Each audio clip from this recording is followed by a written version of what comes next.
Siemano moi drodzy, witam serdecznie w kolejnym odcinku. Jak widzicie, jestem w terenie i zaczniemy ten odcinek troszeczkę nietypowo, ponieważ chciałem zrobić dla Was, jak obiecałem, odcinek o tym, że będę jechał do pracy rowerem i nakręcę Wam moje przeboje z tym oto właśnie rowerkiem.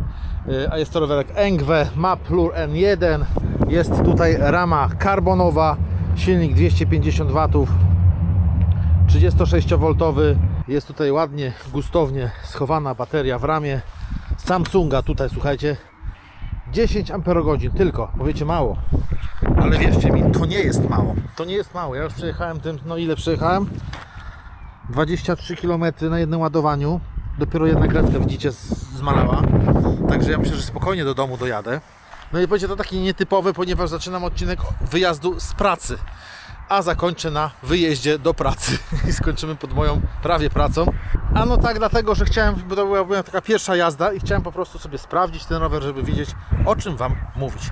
Mamy dzisiaj troszeczkę wiecznie, także z góry przepraszam za efekty audio, które mogą się pojawić na moim filmie.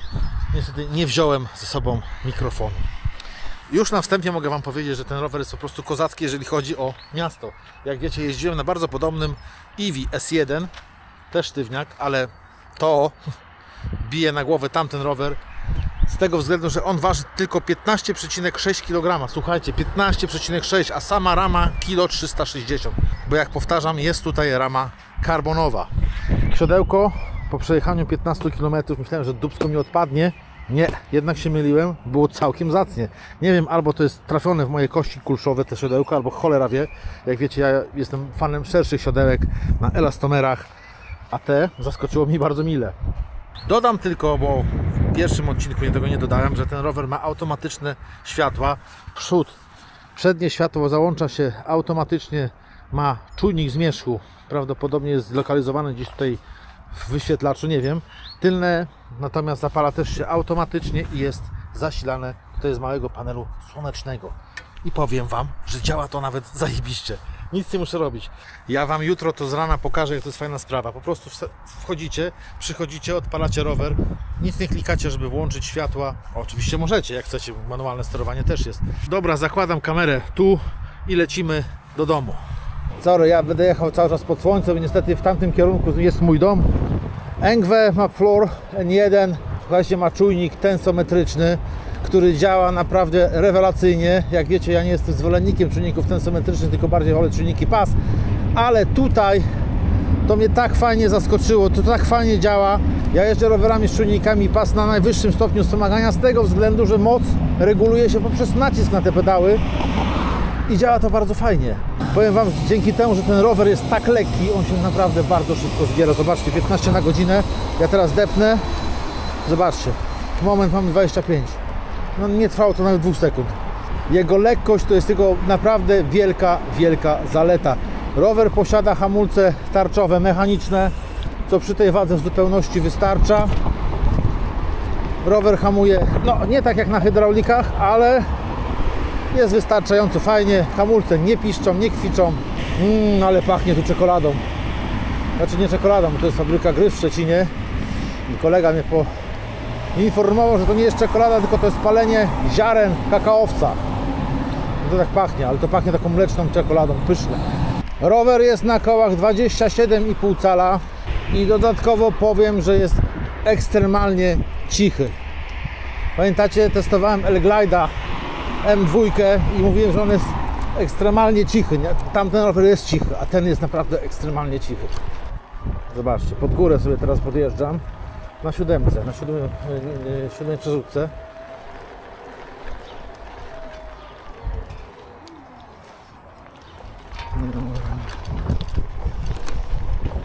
Nie ma z tym żadnego problemu podjazdy pod górkę.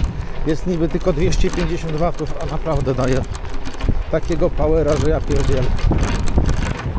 O, tu jest górka podjazdowa i też 7. przerzutka, czyli największe koło najmniejsze koło zębate z tyłu. Co ja mam z tymi kołami z tyłu, czyli najciężej się pedałuje na zwykłym rowerze. Tu też wkładamy siłę, bo jak wiemy, czujnik tensometryczny działa poprzez nacisk na pedały. Im mocniej naciśniemy na pedał, ten rower odda większą moc, w zależności oczywiście od stopnia wspomagania tutaj. I na rowerach tego typu już trzeba popracować, ponieważ to nie jest jak czujnik PAS, czyli czujnik obrotu korby, gdzie możecie sobie kręcić w powietrzu pedałami, rower Wam dalej pojedzie, to jest tak zwane kręcenie duchów. Tutaj musicie sobie troszeczkę podeptać i jest to zaletą, ponieważ jadąc do pracy, gdzie było 4 stopnie rano, jak człowiek trochę popedałuje, to się robi cieplej. I ja nawet mam normalne spodnie dresowe, bez tych takich rowerowych nawierzch z ortalionu, nie nakładam i jest mi ciepło. Tak samo i teraz. Teraz to nawet nie użyłem swojej kamizelki podgrzewanej. Kolejną zaletą tego roweru jest to, że ruch korby, żeby ruszyć, to jest dosłownie może 2 cm, nie więcej. Nie ma tu manetki oczywiście. Jest to rower miejski, twardy, legalny. Ponoć posiada TIF według producenta. Nie jest potrzebna tu manetka, właśnie ze względu na ten ruch korby. Moment i rower jedzie. No 2 cm wystarczą, żeby rower napędzać i dlatego manetka nie jest w ogóle potrzebna. Do niczego. Powiem Wam, że rowerem jeździ się bardzo komfortowo, jeżeli chodzi o jakieś dziury. Nie ma tam amortyzacji oczywiście, ale jakoś nie podskakuje tak mocno jak na tym Eevee S1. Nie wiem, no nie mam pojęcia, no jestem sam w szoku, bo jak wiecie, no już powtórzę jeszcze raz, ja nie lubię tego typu rowerów sztywnych, choć kiedyś tylko takie rowery były, na takich się jeździło, prawda? Wigry, Jubilat, Wigry 3 na przykład, Jubilat, to są rowery z mojej młodości, to były sztywniaki.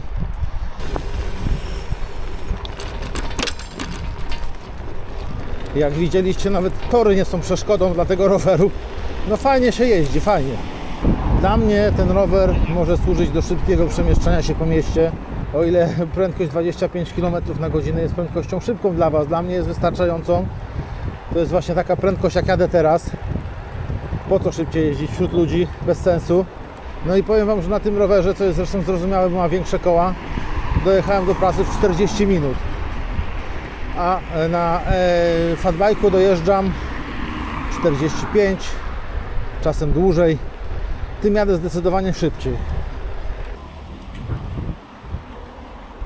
Oj, pani złamała przepis, nie stanęła na stopie. Marcin, Ty też, oj, przepraszam. Myślę, że tak na 5. stopniu wspomagania to taki rzeczywisty zasięg to będzie około 50 km, co myślę i tak zajebistym wynikiem, nie? Przy tak małej baterii, bo to jest mała bateria 10 amperowa, co prawda na ogniwach Samsunga, tak podaje producent. Teraz Wam powiem, Marcin, jaki genialny jest. Nie mam kurde dętki 27,5, mam tylko 28 albo 26. No bo takie 27 takich rowerów tam mam bardzo mało. Właściwie 2. Ten i właśnie Eevee S1. No to mówię, wezmę sobie łatki, łyżkę do opon w razie czego, nie? Pompkę, żeby koło napompować. No wszystko ok, nie? No. Tyle, że klucza nie wziąłem do koła, nie? W razie tylnego, bo z przodu jest na szybko zamykacz. Ale... No jakbym kurde zapał gumę w tylnym kole i co bym zrobił? Gówno, nic. Także zaraz sobie wezmę, spakuję jakiś klucz, to chyba nie pamiętam jaki był, chyba 18 albo 21, jeszcze pamiętam. No a powiem Wam, że naprawdę jestem zadowolony z tego roweru. Z jego osiągów, no ta rama, lekka rama, słuchajcie, 15,6 kg robi naprawdę wielką robotę.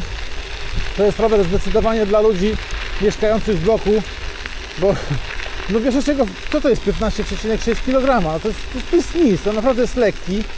Dodam na przykład, że taki Engwe EP2 Pro, którym jeżdżę, waży 34 kg prawie, a ten waży 15,6 kg. Po prostu jest poezja. Dobra, jedziemy. Słuchajcie, myślałem, że po tej porannej jeździe będzie mnie strasznie dupsko bolało, ale mnie nie boli. Nawet teraz już przejechałem ile? Prawie 7 km. I mnie w ogóle nie boli, słuchajcie, nic. No to siodełko chyba trafiło w moje kości kulszowe. Uwaga, hot dog. Przepraszam Was, że ten odcinek będzie trochę przydługi, ale takie chcę Wam przekazać takie wrażenia instant z jazdy tego roweru. No bo to jest, no 20, słuchajcie, słuchajcie, to jest 29 km jak jadę na tym rowerze, odkąd wpadł w moje ręce, więc No będzie trochę przydługi, ale myślę, że takie pierwsze wrażenia są też dla Was ważne i będzie taki właśnie zrzut widoku na kierownicę. Ja to jadąc na takich twardziochach, zawsze jak się jakaś przeszkoda zdarzy, czy krawężnik, czy kostka, czy większa dziura, to sobie delikatnie mój królewski zadek podnoszę, opierając całą siłę na pedałach i jest kurde fajnie.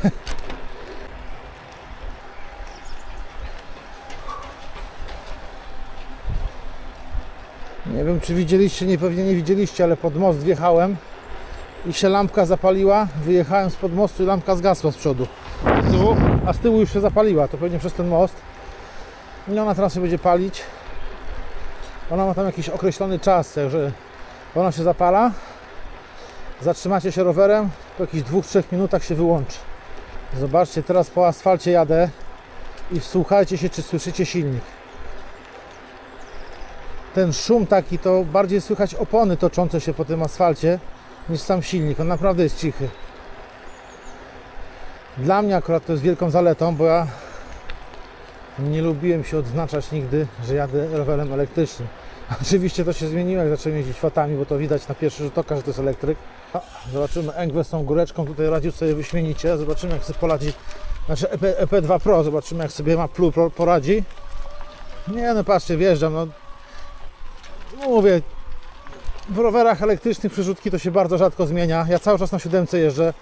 W każdym praktycznie rowerze rzadko zmieniam przerzutki, chyba że jest ekstremalny jakiś podjazd, no to wtedy się zmienia. A tak naprawdę nie trzeba i dlatego są tutaj zastosowane przerzutki Tourneya. To jest taka budżetówka, ale z wiadomych względów, bo się przerzutki nie zmienia w elektryku w ogóle. Więc nie patrzcie na to. A nawet jak już się zmienia, to one działają dobrze. To po cholerę jakieś lepsze. No mówię Wam, ten rower po prostu śmiga i sam rwie do przodu. Także jeżeli nawet bateria wysiądzie, no to jazda na tym rowerze jest kurde bajecznie łatwa. Jego lekkość właśnie to gwarantuje. Jeździcie jak na zwykłym rowerze. Ja niejednokrotnie jadę szybciej niż 25 na godzinę, gdzie już wspomagania nie mam. Po prostu tak mi nogi pracują, że jadę szybciej, no po prostu.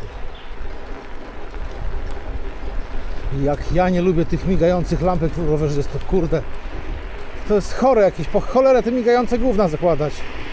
Nie lepiej zapalić, niż to się pali cały czas. W dzisiejszych czasach te diodowe, kurde, tak mało prądu zużywają, jadą, migają, albo kurde nastawią to światło, tak? Byle do przodu świeciło, nieważne jak, oślepia wszystkich dookoła. Przeważnie to kobiety tak jeżdżą z takimi, wybaczcie damy, ale no taka jest prawda, przeważnie kobiety widuję właśnie ze światłami, aby tylko świeciło do przodu, nieważne czy do góry, na dół, ważne, że do przodu. No zobaczcie, on się sam zbiera, 3 dychy mam teraz, rower już nie wspomaga, teraz jedziemy za darmo, a nogi same pracują. Przełożenie jest tak fajnie zrobione, że nogi nie uciekają przy wyższych prędkościach, jest wszystko fajnie wystopniowane. A to jest moja góra bólu, ja ją tak nazywałem. To jest taki długi, męczący podjazd.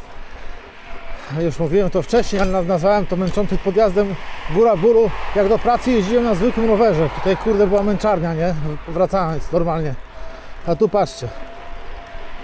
21. A to jest tylko 250, słuchajcie. Tylko 250-watowy silnik tutaj siedzi, zobaczcie. 2 dyszki bez najmniejszego pierdnięcia podjeżdża. Ja zawsze twierdziłem, że waga roweru nie ma znaczenia, to jest tylko kwestia mocy silnika. No, coś w tym jest, ale teraz się przekonałem, że nie miałem racji. Jakby tutaj zastosować silnik, powiedzmy 1 kW w kole, to ja nie wiem, co to by się działo, nie? Dojechałem do domu. Jak stanąłem tutaj, to się lampka zapaliła dopiero teraz. No bo tutaj trochę przy domu jest ciemno.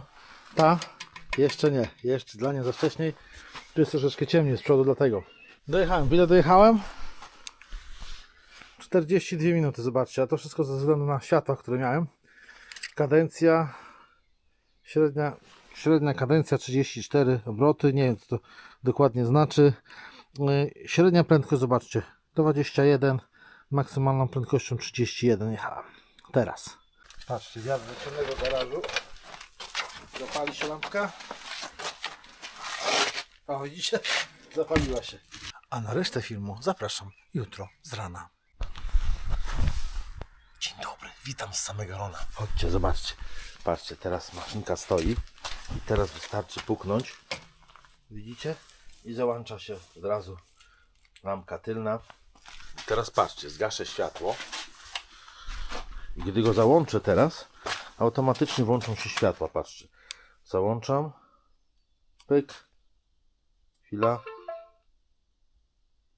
Pyk. Widzicie? I załączyło się światełka. No to jedziemy do pracy.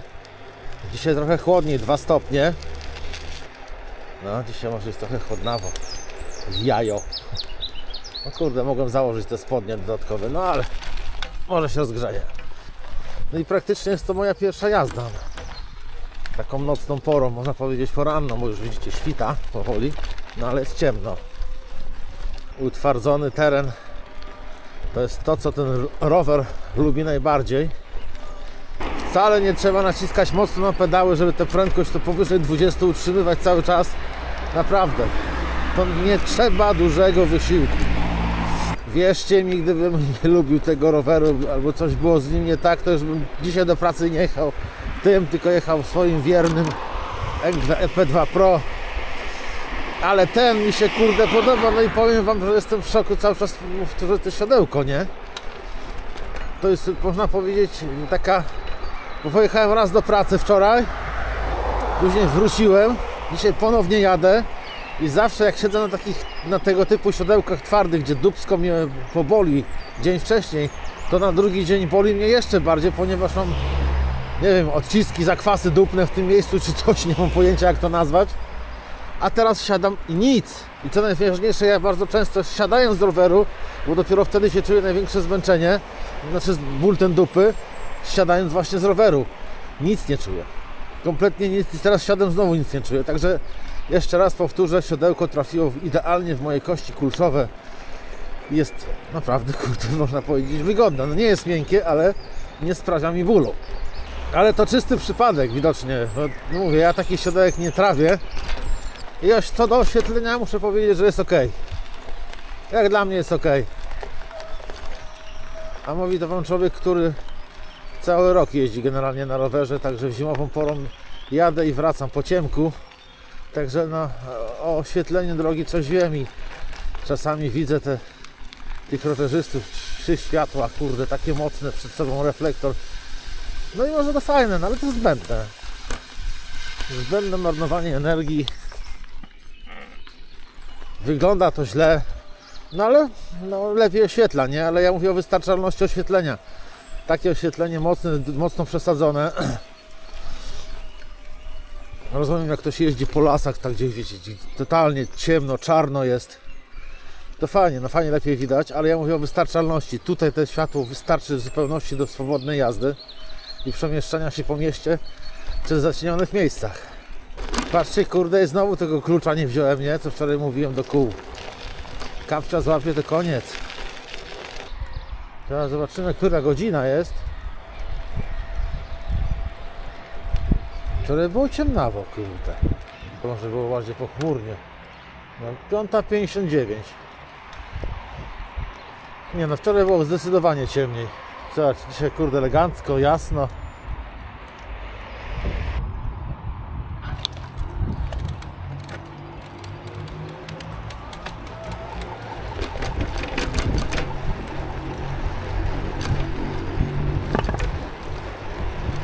Słyszycie, hamulce tylko szorują o tarczę, no to się wyślizgać, wtedy ten efekt zniknie. Tylna już na przykład nie hałasuje tak mocno jak przednia, ale dlatego, że ja dohamowuję bardziej tyłem, a powinienem przodem, nie? Znaczy ja generalnie hamuję obydwoma hamulcami, tak sobie balansując przód, tył. No patrzcie, przekraczam prędkość 25, ale to już rower nie wspomaga, to moje własne mięśnie napędzają maszynę. Dobra, już nie będziemy przedłużać tego odcinka. Słuchajcie, kończymy w tym samym miejscu, gdzie zaczynaliśmy. No nie, przepraszam, zaczynaliśmy tu. O, tu. No cóż mogę powiedzieć, no. Engwe Maplur N1 jest wspaniałą maszyną na dojazdy do pracy. Nie, no jego lekkość jest naprawdę i zwinność. To jest jego zaleta. Naprawdę szybko się zbiera, co żeście mogli zobaczyć. Automatyczne światła przód, tył. No jak widzicie, w tej chwili już się powyłączały same automatycznie. Ja nic do tego ręki nie przykładałem. Tu jest czujnik zmierzchu i solar, jeszcze raz przypomnę. Bateria solarna automatycznie się doładowuje, automatycznie włącza. Tak samo tutaj przód. Wam pokażę, już takie mamy ustawienia, takie podstawowe. No i tutaj mamy ODO Reset, można skasować ODO, nie wiem, bez sensu to jest w ogóle. Ale tu macie Sensitivity, tu możemy sobie ustawić moc właśnie tego czujnika zmierzchu. Ja zostawiam o tak. Czekajcie, weźmy back. To oczywiście nie koniec jazd tym rowerem, bo strasznie mi się podoba jazda.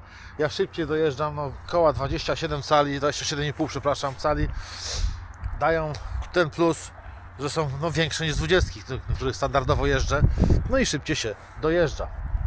Tylko Wam zaznaczę, jeżeli chcecie kupić sobie taki rowerek, to oczywiście mam dla Was fajny rabacik. W opisie filmu oczywiście macie link do tego roweru z moją zniżką, z moim rabatem, które Engve daje dla mnie, żebym właśnie dał Wam, moim widzom, mój rabacik. No to konkretny rabacik będzie.